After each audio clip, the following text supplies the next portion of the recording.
রাজার কি নাম? এটা হচ্ছে আপনার সুরুলের রাজ বড় বাড়ি ছোট বাড়ি। বড় বাড়ি, এটাই বড় বাড়ি, ওটা ছোট বাড়ি। এই মন্দিরটার পাশে বাড়ি ছিল না, পুরোনো বটে, তার থেকে আরো পুরোনো আছে, যেটা হচ্ছে ভুবন মোহন সিংহের বাড়ি। যাবো এটা রায়পুর না, এটা এখান থেকে অনেক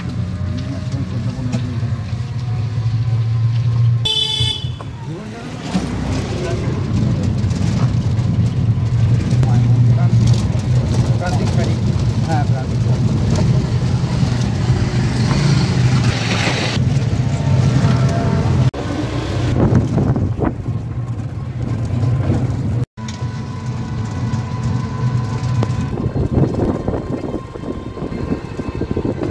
শান্তিনিকেতন 1863 সালে আশ্রম হিসেবে এর যাত্রা শুরু। রায়পুরের জমিদার ভুবনমোহন সিন্নার কাছ থেকে 20 বিঘা জমি কিনে মহর্ষি দেবেন্দ্রনাথ ঠাকুর এটি প্রতিষ্ঠা করেন। জাগতিক করণীয় কর্ম থেকে মুক্ত হয়ে প্রার্থনায় সময় কাটানোর জন্য গৃহী ব্যক্তিদের নির্জন আশ্রয় দান করা ছিল এই আশ্রমের মূল উদ্দেশ্য। 1888 সালে দেবেন্দ্রনাথ ঠাকুর কর্তৃক প্রতিষ্ঠিত শান্তিনিকেতন ট্রাস্ট একটি অতিথি ভবন, প্রার্থনা কক্ষ এবং ধর্মীয় সাহিত্যের জন্য নিবেদিত গ্রন্থাগারের সংস্থান করেছিলেন। দেখেন এটা হচ্ছে কৃষি অর্থনৈতিক গবেষণা কেন্দ্র, এইগুলো এগ্রিমেন্টস রিসার্চ সেন্টার। আর বাঁ দিকে দেখুন স্ট্যাচু দেখতে পাচ্ছেন, স্ট্যাচুটা হচ্ছে আগেকার দিনে সে অত স্টিলের বাথরুম বোতল ছিল না তো, তখনকার দিনে আদিবাসী মহিলা সব ওই যে চামড়ার মধ্যে জলকে যে সঞ্চয় করে রাখুন, যেটা হলো ভিস্তি টাইপের বলা হয়, ওই ভিস্তি টাইপের বানানো হয়েছে। এটা অর্থনৈতিক জন্য নোবেল প্রাইজ পেয়েছে এই অর্থনৈতিক থেকে। আর এটা অমর্ত্য সেন। আচ্ছা, এটাই প্রতীচি। হ্যাঁ ওই তো এটি স্যার।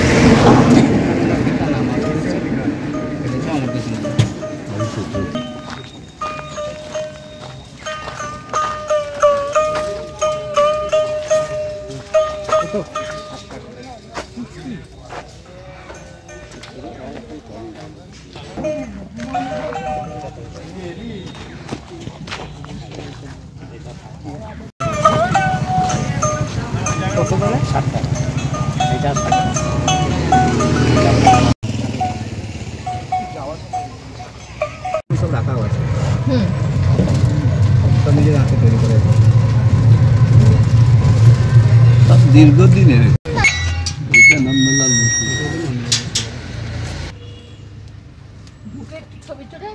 না না ডান দিকেও আছে।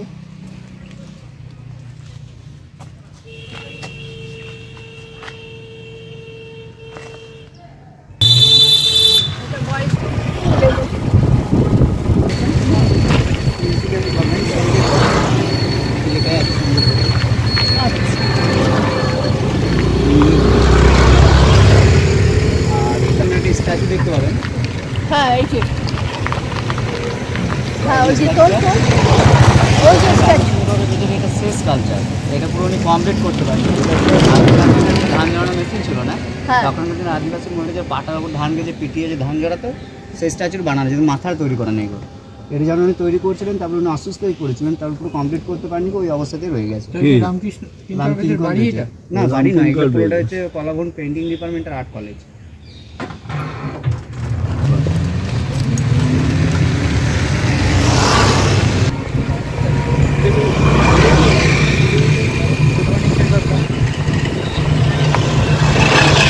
স্ট্যাচু দেখতে পাচ্ছেন, স্ট্যাচুর নাম হচ্ছে কলের বাঁশি।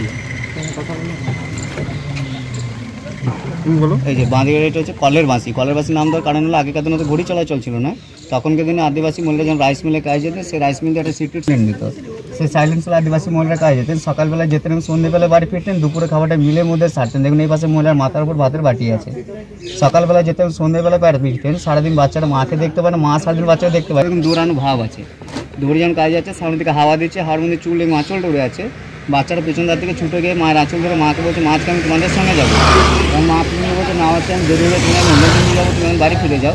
সেইটা থেকে রামকিং করবেজ খাতায় স্কেচ করানোর পর 1955 থেকে 56 সালে স্ট্যাচুটা তৈরি করলেন। যখন উনি স্ট্যাচু তৈরি করলেন তখন উনি কোনো যন্ত্র কোনো হ্যান্ড ইউজ করেনি। প্রথমে লোহাটাকে ফ্রেমটাকে দাঁড় করিয়ে নিয়েছেন এবং ফিনিশিংটা দিয়েছেন গুটি মোড়ান সিমেন্টের সঙ্গে মিক্স করে দূর থেকে ছুঁড়ে ছুঁড়ে তৈরি করা, যার জন্য কোনো লেভেলিং নেই, খাঁচকাজ হয়ে আছে। এবার না লেভেলিং থাকে খাঁচকাজ থাকার জন্যই ওয়ার্ল্ডের ফেমাস পুরো সোনামুখী। একটা হলদানটা বাড়ি দেখতে পাচ্ছেন, এই বাড়ির নাম হচ্ছে মালঞ্চ বাড়ি। এই বাড়ির মধ্যে বসবাস করে গেছিলেন রবীন্দ্রনাথ ঠাকুরের ছোটো মেয়ে মীরা দেবী, যিনি 22 বছর বয়সে মারা যান। রবীন্দ্রনাথ জীবনটা ছোটো থেকে বহু দুঃখের পুরো অল ফ্যামিলি মারা গেছিলেন। মারা গেলেন বহু দুঃখে মালঞ্চ বলে যে কাব্যগ্রন্থ বইটা, সেই বইটা এবারের মধ্যে বসে লিখে গেছেন। আর বাগানটা 2013 করে দিয়েছে কিঙ্কর উদ্যান, রামকিঙ্কর বেচের উদ্দেশ্যে কিছু পেন্টিংয়ে চাকরির ক্লাসগুলো বাগানের মধ্যে নেওয়া হয়, তাছাড়া এই বাড়ি বন্ধ হয়ে থাকে।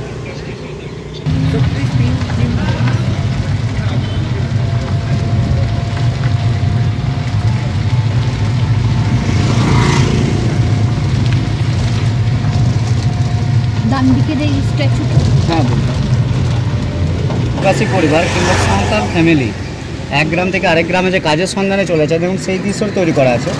দেখুন একটা বাঁধ তৈরি করেছে, দুকে বাঘ দুটো ঝুড়ি বেঁধেছে, সামনে ঝুড়ির মধ্যে বাচ্চারা দেখুন দড়ি ধরে বসে আছে, পিছন ঝুড়ির মধ্যে কিছু মালপত্র আছে এবং তার পাশে ওনার স্ত্রী আছে, স্ত্রীগুলো বাচ্চা আছে, মাথার উপর ঝুড়ি আছে, ঝুড়ির উপর মাদুরকে রোল করে নিয়েছেন।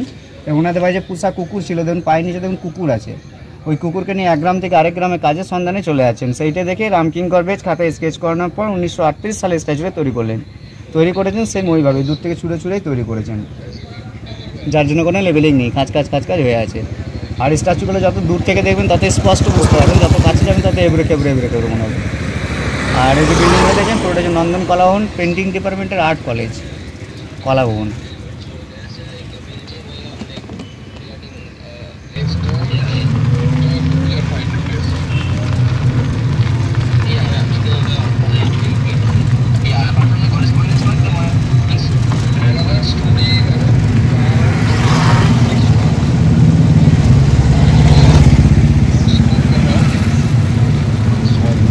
যেটা দেখছেন এটা আমাদের বড়দের দেশে যে বাড়িগুলো হয় এগুলো টাইপের বানানো আছে। এগুলো যারা প্রফেসর আছেন বা যারা কলাবল যারা টিকা আছেন ওনাদের তৈরি করে। আর বাড়ি ঘর বৈচিত্র্য নাটক ঘর আমাদের কিছু নাটক যেগুলো ছিল না সেটা হল পুরোটাই একটা হল।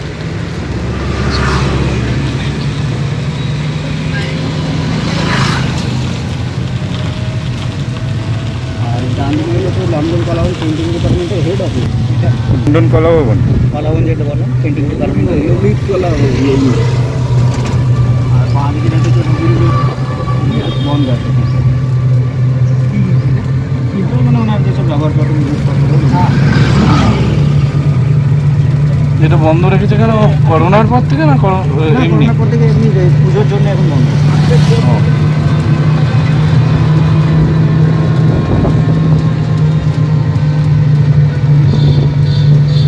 ডান দিকে যে জায়গাটা দেখছেন এটা এটাই তো ছাতিমতলা। ছাতিমতলা, এটা হচ্ছে মেন শান্তিনিকেতনের মেন জায়গা। আর এই যে গেট দেখতে পাচ্ছেন এই গেট বছরে মানুষের বছরে 4 বার প্রবেশ করতে পারে। 25শে বৈশাখ রবীন্দ্রনাথ ঠাকুরের জন্মদিন, 22 শ্রাবণে মৃত্যু দিবসটা পালন করা হয় এবং যে বসন্ত উৎসব যেটা দোল খেলা হয়, এইখান থেকে স্টুডেন্টরা খোল লাগলো যে দোল উড়িয়ে ক্রসি গানটাতে দেয় আমাদের আমরকুঞ্জে এভলেট গান মাঠে খেলাটা হয়। এবং যে বাংলা 7ই পৌষ ইংরেজি 23শে ডিসেম্বর যে শান্তিনিকেতনে যে পৌষ মেলা হয়, এখানে সকাল 7টা থেকে 8টা পর্যন্ত বৈতালে অনুষ্ঠান হয়, সানায় বাজে, তারপরে আমাদের মেলার দোকানপাট উদ্বোধন করা হয়। এটা হচ্ছে শান্তিনিকেতনের মেন জায়গা নয় ছাতিমতলা। ছাতিম হচ্ছে একটা গাছের নাম, এই যেমন এই একটা ছাতিম গাছ।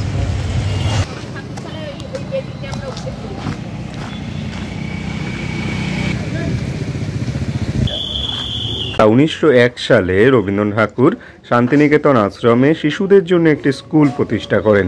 এর ঠিক আগে পারিবারিক জমিদারি ব্যবস্থাপনার কাজে তিনি পদ্মা নদীর তীরে শিয়ালদহে 10 বছর কাটিয়েছিলেন।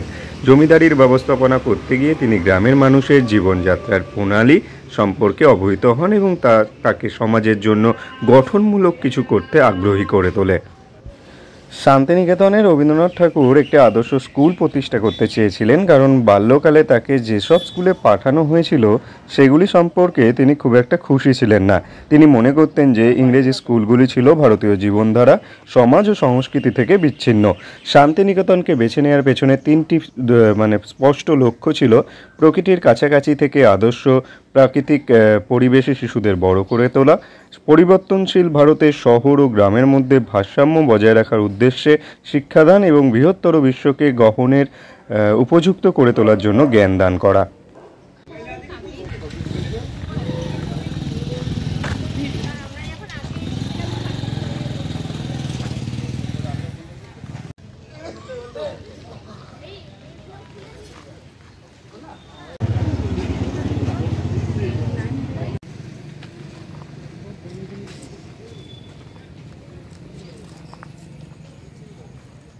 উনিশশো সালে রবীন্দ্রনাথ ঠাকুর তার বিশ্বভারতী পরিকল্পনার তত্ত্ব সুস্পষ্ট করে ব্যাখ্যা করেন এবং দত্ত বিশ্বম ভবত্যক নিরম, যেখানে বিশ্ব একটি নীড়ে পরিণত হবে, তার এই মূল মন্ত্ররূপে গ্রহণ করেন। 1921 সালে আনুষ্ঠানিকভাবে বিশ্বভারতীর প্রতিষ্ঠা হয় এবং রবীন্দ্রনাথ ঠাকুর ছিলেন আমৃত্যু এখানকার চ্যান্সেলর মানে আচার্য, আর অবনীন্দ্রনাথ ঠাকুর ও সরোজিনী নাইডু ছিলেন তার উত্তরসূরি।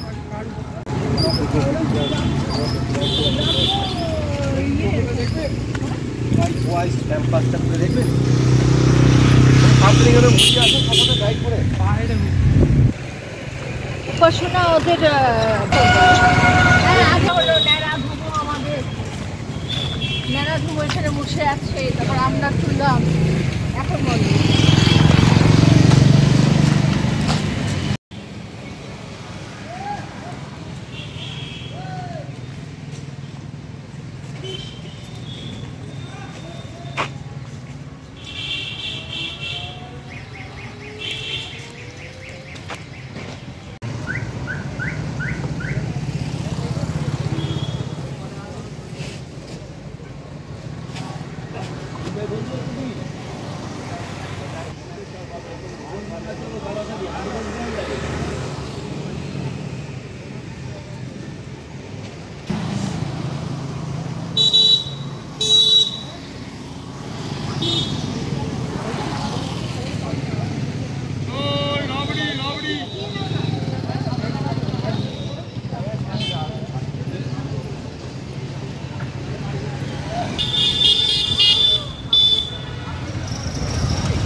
ডান দিকে দেখ বট গাছ।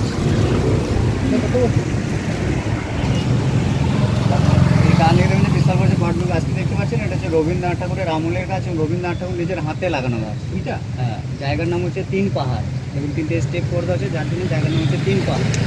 আর এই 3 পাহাড় নাম দেওয়ার কারণ হলো মহাশ্রী দেবেন্দ্রনাথ ফার্স্ট যখন শান্তিনিকেতনে এসেছিলেন তখনকার দিনে এখানে প্রচণ্ড জলের কষ্ট ছিল। সেই জলের কষ্টকে দূর করার জন্য পাশে একটা পুকুর কাটেন, তাল গাছে দেখুন ঘেরা আছে। ওই পুকুরটা কাটিয়ে যে মাটি কটা সঞ্চয় হয় সেই মাটির 3টে চূড়া তৈরি করলেন, 3টে ধাপ তৈরি করলেন। তখন এই বট গাছটি ছিল না। এই 3 পাহাড়ে বসে মহাশ্রী দেবেন্দ্রনাথ ঠাকুর সূর্য অস্ত যাওয়ার সময় সূর্য উদয়ের সময় এখানে বসে এসে উপাসনা করতেন। পরবর্তীকালে রবীন্দ্রনাথ ঠাকুর পিতার সঙ্গে যখন ফার্স্ট যখন শান্তিনিকেতনে এলেন 11 বছর 7 মাস বয়সে, আসার পর এখান থেকে 4 কিলোমিটার বাংলার শুটিং স্পট জায়গা আছে খোয়াই নদী বলে। ওই খোয়াই নদীতে রবীন্দ্রনাথ ঠাকুর পিতার সঙ্গে খেলনা চলনে গেছিলেন। খেলনা চালানো যাওয়ার পথে রবীন্দ্রনাথ ঠাকুর নিজে হাতেই বটগুলো চারটিকে নিয়ে আসলেন, 3টে নুড়ি পাথর দেখে নিয়ে বসালেন। বসানোর পর জায়গার নাম দিলেন 3 পাহাড়। বহু পরবর্তীকালে রবীন্দ্রনাথ ঠাকুর এই 3 পাহাড়ে বসে একটা হাট কবিতা স্টার্টিং করে গেছিলেন, যে কবিতার বাংলা সহজপাঠ বই দেওয়া আছে। কবিতার হচ্ছে কোমর পাড়া গরু গাড়ি বুঝাই করা কলসারি গাড়ি চালায় বংশবোধন সঙ্গে যায় ভাগ্ন মতন। এইখানে বসে উনি কবিতা 4 লাইন লিখলেন, বাকিটা কমপ্লিট করলেন পদ্ধতির সেলাইদে লেখা, যেটা হচ্ছে হাটবোর শুক্রবারে বংশগঞ্জে পদ্মবারে সেলাইদে লেখা। আর এই বটবৃক্ষের ছবি আপনি ক্লাস সহজপাঠে প্রথম পৃষ্ঠায় দেখতে পাবেন। আমাদের বাংলা যে সহজপাঠ বই আছে প্রথম পৃষ্ঠাতে দেখবেন ছোট্ট করে দেবেন একটা ব্ল্যাক কালারের যে বটবৃক্ষের ছবি দেওয়া আছে, সে হচ্ছে এই বটবৃক্ষ গাছটাই। আর যিনি পেন্টিং করেছিলেন উনি ছিলেন চিত্রশিল্পী নন্দলাল বসু। তো রবীন্দ্রনাথ স্মৃতিচিহ্ন গাছ একটি বেঁচে রয়েছে, যার নাম হচ্ছে বটবৃক্ষ, জায়গার নাম হচ্ছে 3 পাহাড়। শান্তিনিকেতন ও শ্রীনিকেতনকে বর্তমানে যেভাবে দেখা যায় তা হচ্ছে রবীন্দ্রনাথ ঠাকুরের শান্তিনিকেতন ও শ্রীনিকেতনের উত্তরাধিকারী। শ্রীনিকেতনের স্কুলটি তখনকার দিনের জীবনকে কিছুটা স্মরণ করিয়ে দেয়। খোলা মাঠে ক্লাস, মৌসুমী উৎসব, মন্দিরে প্রার্থনা সভা এবং এর সঙ্গীত আশ্রমের অতীত জীবনের অভ্যাস দেয়। আদি পরিকল্পনা সম্পূর্ণতা অনেকটা হারিয়ে গেলেও এর কৃষি ও গ্রাম সম্প্রসারণের কর্মকাণ্ডে প্রশিক্ষণ সহ শ্রীনিকেতনের মতো কেন্দ্র ও গ্রামের শিশুদের জন্য শিক্ষাসত্র স্কুল শিক্ষার প্রতি রবীন্দ্রনাথ ঠাকুরের সামগ্রিক মনোভাবের ছাপ বহন করে। দেখতে পাচ্ছেন ওই যে সামনে ওইখানে দেখুন পরপর 3টে বাড়ি আছে। ওই 3টে বাড়ির নাম হচ্ছে দেহুলি বাড়ি। খড়ের চানু মাটির বাড়ি দেখতে পাচ্ছেন না, ওইখানে তিনটে বাড়ির একটাই নাম হচ্ছে দেবুলি বাড়ি। এই বাড়ির মধ্যে বসবাস করে গেছিলেন রবীন্দ্রনাথ ঠাকুরের স্ত্রী মৃণালিনী দেবী, যার জন্য পুরো প্লেসটির নাম হচ্ছে মৃণালিনী আনন্দ পাঠশালা। আনন্দ পাঠশালা বলে এই কারণে আমাদের এখানে যারা বিশ্বভারতী যারা সার্ভিস করছেন বা যারা লোকাল আছেন ওনাদের ছেলেমেয়েরা নার্সারি থেকে 1 অবধি ফার্স্ট ক্লাসের স্টার্টিংটা এখান থেকেই করছেন। স্টার্টিং মানে ক্লাসটা কী হয় না, এরকম প্রত্যেক গাছ নিয়ে করে সিমেন্টের বেদি করা আছে, মাস্টার স্যার টিচাররা বেদির মধ্যে বসেন, ঘর থেকে ছাত্ররা আসন এনে মোনামের মধ্যে রাউন্ড করে ক্লাসটাকে নেওয়া হয়। হাই স্কুলে কোনো ইউনিফর্ম নেই, ঘর থেকে বাচ্চারা যে যেমন খুশির মধ্যে জামা কাপড় পরা সময় খেলাধুলার মাধ্যমে ক্লাসটাকে নেওয়া হয় বলে, যার জন্য পুরো প্লেসটির নাম হচ্ছে মৃণালিনী আনন্দ পাঠশালা। আর এই সাইড দেখুন একটা হলদেঞ্জে টালি ছাউনি যে বাড়ি দেখতে পাচ্ছেন, এই যে হলদেঞ্জে দালান বাড়িটা, এই বাড়ির নাম হচ্ছে নতুন বাড়ি। নতুন বাড়ি নাম দেওয়ার কারণ হলো রবীন্দ্রনাথ ফার্স্টজন শান্তিনিকেতন এলেন, আসার পর শান্তিনিকেতন গিরেও বাড়ি তুললেন, ওঠার পর উনি বড় হলেন, বড় পর মিলাদিকে বিয়ে করলেন, বিয়ে করার পর ওনাদের 5টা ছেলে মেয়ে হয়, ওই 5টা ছেলে মেয়েকে শান্তিনিকেতন গিরো বাড়িতে থাকতেন।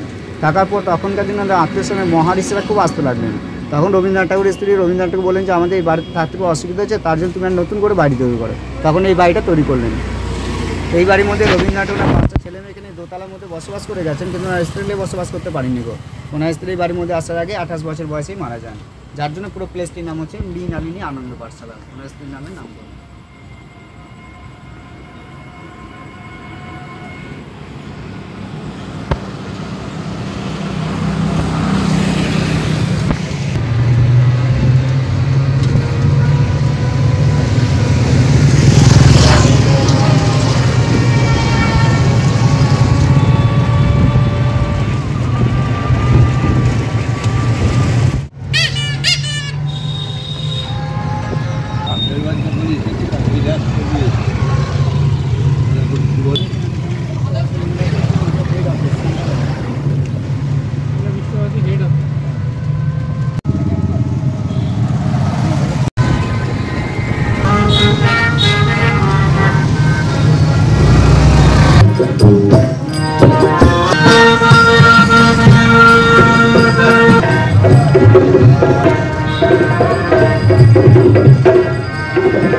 ইন্দিরা গান্ধী থাকতো, এখানে পড়াশোনা করতো। ইন্দিরা ভবনের সামনে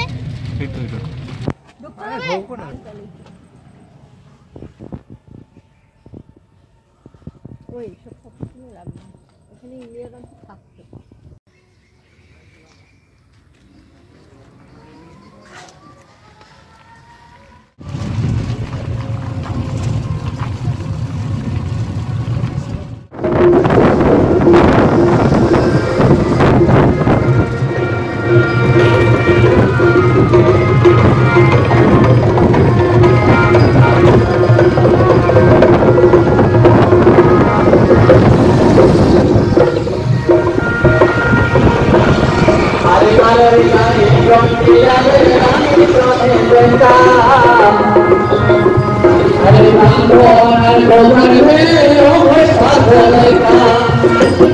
Hare